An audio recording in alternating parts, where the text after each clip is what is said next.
Let's have a look at the students' learning outcomes.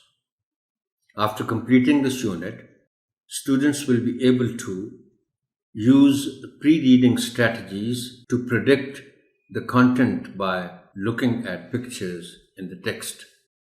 Interact with the text and use reading strategies while reading to locate specific factual information. Respond to the text post-reading to express likes or dislikes about the story. Pronounce and match the initial sound of common words depicted in pictures with their corresponding letters. Pronounce and match the ending sound of common words depicted in pictures with their corresponding letters. Demonstrate common conventions and dynamics of oral interactions in group to participate in conversation. Write date and captions on page top.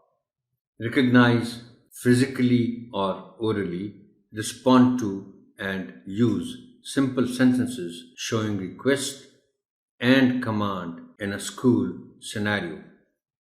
Fill in the missing information to complete simple sentences.